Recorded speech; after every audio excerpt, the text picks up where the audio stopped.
Hey there everyone, I am Celestia Rax and welcome to today's video. Today we are discussing the opportunity cost of a pair of shoes. What is opportunity cost? Oh, before we get into that, please like this video if you're interested in economics, lifestyle related things, and just applying economics to daily life and all kinds of fun situations. Then continue to stick around because I post new videos every Tuesday and Saturday. Okay, let's get into it. So, I love a new pair of shoes just as much as everybody else. Like, shoes are life. Shopping is life. However, we all need to realize at some point in our lives that even though a pair of shoes can change your life, there is a point where you have too many shoes in your closet, or just too many things in general, and you may need to clamp down or just be more selective of when you go shopping. Never has this been more true than during a financial crisis of note.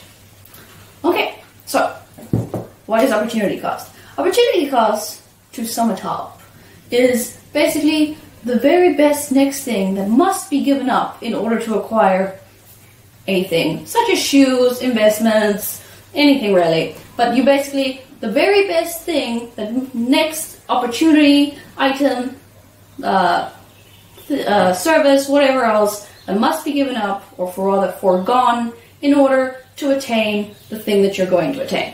So, in this case, we're looking at shoesies. Love these. Okay, so, the premise for today is that we are going to be looking at Zando, and we're going to be talking in terms of heels. So the average price of a pair of heels on Zando is around 400 to 900 Rand, depending on whether you're more of an upmarket or cost-effective buyer.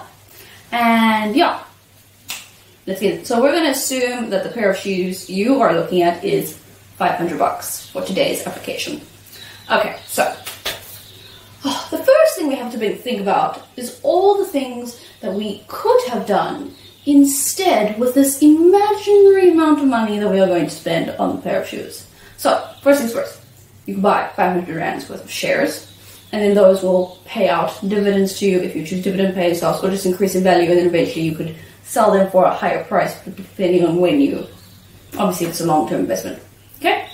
Otherwise you can put it towards savings and eventually buy something nicer, or use it to go into like a unit trust or your pension fund or something like that, so that's another option. You could use it to pay off credit card debt. Never want that to go increase too much, or any other kind of debt that you may have or are trying to avoid getting into. You could spend it on the long list of other things that you may want or possibly need. For example, put it towards, I don't know, new swimming costumes, seeing as it is desperately hot in South Africa at the moment, or you could put it towards new phone, or actually no, it won't get you a new phone. But I don't know, eating out, endless coffees, spa day. It won't get you a spa day, but it might get you a new set of nails, and that's good enough. So yeah, think about all the things that you could have done with this money, forefront of your mind. Then we go to the next part of the model. The next thing we need to think about is how often you are likely to use these shoes.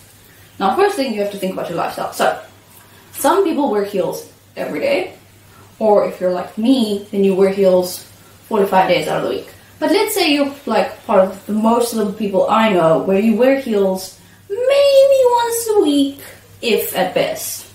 And you probably only wear them for things like date nights, or to go out on the town, or something like that. So, let's just be honest, during this time of the pandemic, you've been mainly staying at home or working from home, so you've been wearing your flat shoes, and you've gotten used to them. So if you wear them once a week, it's a lot, but we're going to assume, for the purposes of this example, that you're wearing them once a week to go out. Okay, so 1/7 of the time you're wearing heels. Okay? So out of the whole year, that means you have, I think it was like 52 opportunities. Let's do this. So 1/7 times 365 days. Yeah. 52.14 days, but we're just going to say 52 days. So out of that, you have 52 days. And now let's assume you're like me and you have an extensive collection of shoes. So you're going to say that you have 7 pairs of heels in your closet. ignoring all the other shoes. And now with this new pair of heels, that will be number 8. So it has 1/8 of a chance of being worn. So now, of those 52 times where you could potentially wear heels because of date nights, 52 times 1/8 would mean that it has you are possibly going to wear the shoes at most 6.5, so let's say 7 times in the entire year. If that is if you're not like me and you go back to your favorite pair of heels most of the time. Okay? So now you really have to think, are you okay with spending this money on something you might wear at most 7 times out of the year? Yeah, because if we think about the probability of you wearing this shoe very often, it's 1/7 times 1/8 times 1/8, because you have 8 pairs of shoes, and that leads you to about 0.179 of a chance, or 1.7 or 1.8% of a chance of possibly wearing these shoes. And overall, it just doesn't add up to a fantastically good idea. However, if you're someone who wears heels every day, and you rotate them all the time, and you are someone who only has 2 pairs of heels in their closet, then that equation changes drastically, and you could definitely see value for yourself in buying them.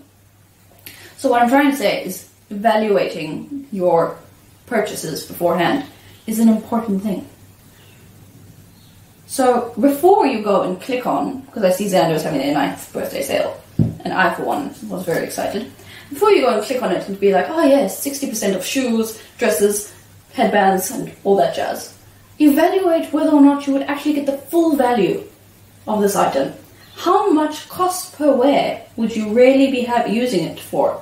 For example, breaking that down for everything from gym fees to activities to shoes really helps you see whether or not these items are bringing you as much value as they are costing you in terms of your hard-earned salary. Okay? So, if you find the shoes are too much, then rather take the money, put it into your savings, put it into shares, unit trusts, all those good things.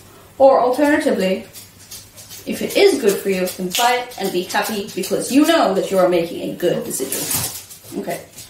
And now that the dogs are here, I will see you next week Saturday. Bye!